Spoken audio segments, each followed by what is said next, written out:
로 이제 느헤미야가 마치게 됩니다. 오늘 이제 12장은 성벽을 이제 완공한 뒤에 이제 봉헌하는, 그래서 예배하고 그 기쁨이 누려지는 그런 시간들을 보내고 있습니다. 그런데 13장을 보시게 되면, 이제부터 다시 읽게 되면은 느헤미야가 다시 페르시아로 바타로 돌아간 뒤에 잠시 말미를 얻어서 들리게 되는데, 그 사이의 시간이 한 1년 안 되는 시간인데 돌아와 봤을 때 그 성벽 봉헌과 함께 공동체가 함께 기뻐했고, 뭔가 말씀의 은혜 속에 새로운 꿈을 꿨던 그 모습들과는 전혀 다른 모습으로 전개되고 있는 현실을 느헤미야가 마주하게 됩니다. 그러면서 그걸 다시 개혁해가는 그런 이야기와 함께 마지막에 간구하는 그런 제목으로 내용으로 맞춰지고 있습니다. 여러분은 느헤미야가 어떻게 기억되시는지 궁금하기도 한데요. 저는 처음에 느헤미야가 참 강력한 리더십을 발휘하는 강직한 사람이다 라는 느낌이 더 강했습니다. 그런데 이번에 성경 통독을 쭉 하면서 참 강하지만 강한 이면에는 눈물도 있고, 또 하나님 앞에 엎드리지 않은 겸손함이 있었고, 결국에는 여러분 느헤미야를 쭉 보시게 되면 매 순간순간마다 그때마다 기도하는 느헤미야를 발견하게 되는데, 하나님을 의지하는 사람이었다는 게 다시 한번 새롭게 와닿았습니다.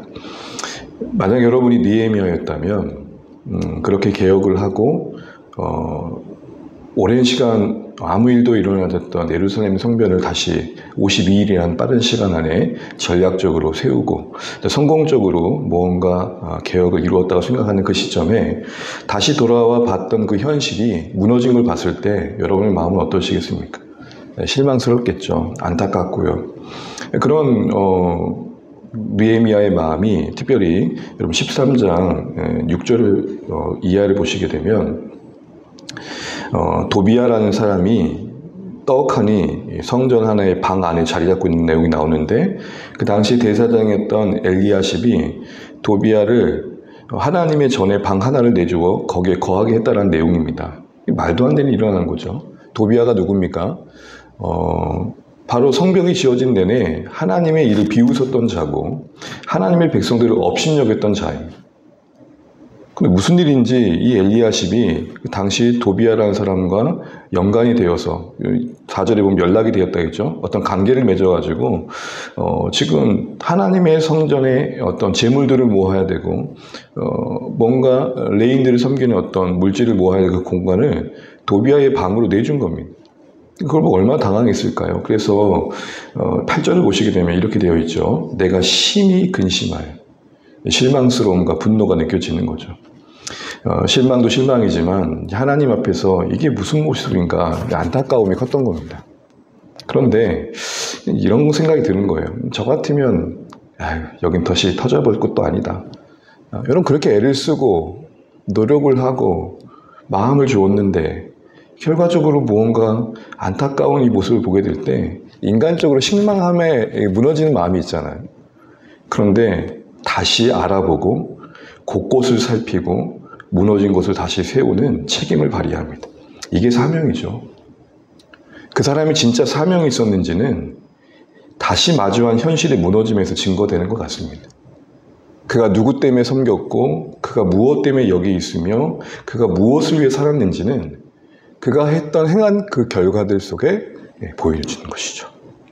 근데 이런 간절한 마음으로 다시 책임감을 가지고 무너진 현실들을 다잡고 난 뒤에 그는 의기양양한 게 아니라 31절 보실까요? 이런 기도를 드립니다.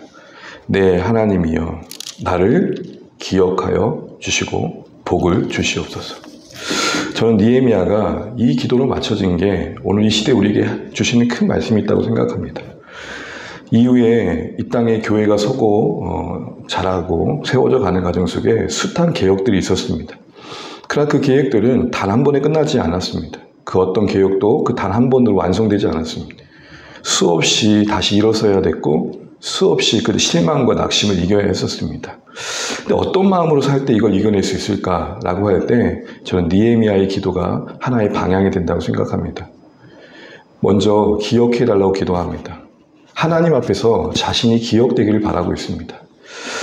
이 마음의 중심에는 하나님 앞에서 내가 다시 개혁을 당행한 그 모든 일들이 하나님 앞에 부끄럽지 않는 마음으로 행했던 것이고 하나님 뜻에 합당하였다라는 고민들이 담겨 있는 것이겠죠.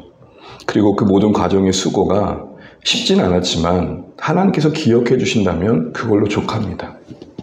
하나님이 내 마음 아시고 하나님이 이 안타까운 현실을 향한 저의 속상함을 다 알고 계시고 그러나 다시 일어나 하나님 뜻대로 개혁해 보려 했던 제 마음을 아시오니 그걸로 족합니다. 그러나 다만 하나님 기억해 주셔서 이 하나님 앞에 살고자 했던 이 몸부림이 열매 맺게 해주십시오. 이렇게 기도하고 있는 것이죠. 이 나를 기억해 달라는 기도 속에 가장 느헤미야의 관심은 하나님 앞에서의 합당함입니다. 내가 지금 하나님 앞에 옳은가? 내가 지금 하고 있는 선택과 고민들이 하나님께서 기대하고 계시는 건가? 다시 말해 단순히 어떤 인정을 구하는 기도라기보다는 하나님 앞에서 신실한 삶에 대한 하나님의 응답을 기대하고 있는 것이죠. 여기서 우리 중요한 사실을 다시 한번 확인하게 됩니다. 누구의 인정을 구하냐에 따라서 그의 진정이 달라집니다. 내가 하나님 앞에 인정을 구하는 삶과 신앙을 구할 때 하나님 앞에 진정 있는 모습이 나오는 겁니다. 어떤 선택을 하고 어떤 결정을 하든 거기서 그 중심에 하나님이 있는 것입니다. 그의 관심과 그의 목표가 하나님 앞에 어떠하냐에 있었다는 사실은 우리에게 중요한 사실을 다시 한번 확인시켜 줍니다. 여러분, 우리는 왜 신앙생활 하십니까? 우리는 주안의 교회로 왜 모였을까요? 우리는 왜 함께 예배해야 되며 왜 이 시기에 이곳에서 모여서 하나님 앞에 한 공동체로 있어야 되는 것일까요? 이 모든 질문의 그 중심엔 하나님과의 관계 속에서 고민되어진 답들이 있으셔야 됩니다. 그냥 어쩌다 보니 어찌어찌해서 때론 어쩔 수 없어 그게 최선이었기에 등등 다양한 답들이 있을 수 있지만 적어도 우리는 이 느헤미야의 기도 속에서 우리의 중심과 동기와 목표를 하나님 앞에서 다시 점검해야겠다 싶습니다. 여러분, 이런 기도를 드릴 수 있는 마음이신가요? 하나님, 저를 기억해 주십시오. 그의 모든 중심이, 그의 모든 관심이 하나님 앞에 있었기에 할 수 있는 기도입니다. 그런데 오늘날 우리의 신앙의 형태는 어떤가요? 많은 부분 내가 느끼기에 어떠하냐가 더 큽니다.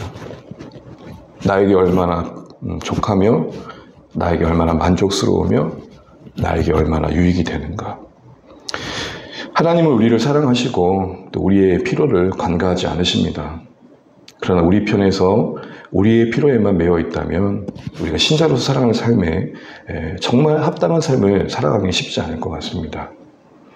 나를 기억해달라는 이 느헤미야의 기도 속에 그가 다시 한번 개혁을 단행했어야 될 그 실망스러움을 붙드는 그 마음의 중심을 알게 됩니다. 사역을 하다 보면 여러 실망스러운 일들을 만나게 됩니다. 그때마다 주저앉고 이럴 거면 떠나지, 이럴 거면 안 보지, 이럴 거면 도망가야지, 아유 나 이제 사역 안 할래, 나 목회 그만둘래. 제가 만약 그런 생각으로만 살아간다면 저는 이런 기도를 드릴 수 없을 것입니다. 하나님, 저를 기억해 주십시오. 누가 이런 기도를 드릴 수 있을까요? 어떤 형편과 상황에서든 하나님 앞에서 그 중심을 지키고자 했었던 사람일 것입니다. 우리 모두 하나님 앞에서의 합당함, 하나님 앞에서의 삶, 내 섬김과 수고와 삶이 하나님 앞에 기억될 만한 것, 거기에 더 마음을 두고 살아갈 수 있는 우리 모습이 되시면 좋겠습니다. 그러면서 마지막으로 이런 간구로 맞추죠. 복을 주옵소서. 느헤미야도 지쳤던 거죠. 여기서의 복은 이렇게 바꿔볼 수 있습니다. 하나님, 다시 감당할 힘과 위로를 주옵소서. 아니, 그렇게 기뻐하며 성벽을 재건하고 노래를 불렀던 이들이 어느새 얼마 안 돼서 난장판을 벌인 거예요. 곳곳에 개혁의 모습을 다시 드러나는 거예요. 반복되는 죄와 백성의 모습에 느헤미야의 피곤함이 느껴지십니까? 그렇게 사랑하고 섬겼지만 또 다시 그 수고를 반복해야 될 현실을 마주해야 할 우리의 삶에 비할 바는 아니겠지만 우리도 그런 생각들을 경험할 때가 있죠. 그때 느헤미야는 이렇게 기도한 겁니다. 하나님, 하나님께 기억될 만한 삶의 자리를 지키고자 하나 제가 연약합니다. 나를 붙들어 주십시오. 우리의 의지와 노력으로만 하면 쉽게 무너집니다. 하나님의 은혜가 없으면 무너질 수밖에 없습니다. 그래서 우리는 복을 구해야 됩니다. 하나님의 위로를 구하고 하나님의 힘을 구하셔야 됩니다. 하나님의 은혜가 떠나면 제 의지와 노력으로는 이 슬픔과 이 낙심과 안타까움을 다시 이길 힘이 없습니다. 우리가 어떤 형편에서든 다시 일어나 하나님의 뜻을 이루는, 하나님께서 기억될 만한 삶의 자리를 지키고 살아가기 위해서는 무엇보다도 하나님 주시는 복, 은혜가 절실하다는 거 잊지 않으셨으면 좋겠습니다. 다시 한번 말씀을 맺으면서 이 질문을 한번 해보면 좋겠습니다. 여러분, 뭐가 성공일까요? 우리가 적어도 성공이라고 말할 때는 열매 그 자체로보다는 하나님께서 기억될 만한 자리에 있었는가? 하나님께서 기억할 만한 기도, 하나님께서 기억할 만한 섬김, 하나님께서 기억할 만한 마음의 가짐, 하나님께서 기억할 만한 선택과 결정들. 오늘 우리 인생이 이런 은혜로 채워져 가시길 바랍니다. 이를 위해서 그 실망스러운 마음, 그리고 안타까운 마음을 하나님 앞에 붙들어 매고 하나님, 저에게 복을 주세요. 제가 다시 한번 이 개혁을 당행하고 이 일을 감당할 수 있도록 힘을 주세요. 이렇게 기도했던 느헤미야 기도처럼 우리 다시 우리의 마음가짐 속에 이 하나님의 은혜를 구하고 하나님을 향한 선한 의지와 노력들을 쉽게 내려놓지 않는 우리의 삶의 자리가 되시길 바랍니다. 오직 하나님 앞에서의 인정, 그래서 그것이 진정으로 나아가고 그 진정을 다할 수 있도록 은혜를 주시는 우리 하나님을 만나기 위해 애쓰시고 그 하나님의 복 주심 속에 우리의 삶이 하나님의 붙드심 속에 하나님이 기뻐하시는 열매를 맺어갈 수 있도록 오늘도 이 아침에 은혜를 구하시는 복된 하루의 시작 되시기를 간절히 바랍니다. 기도하겠습니다.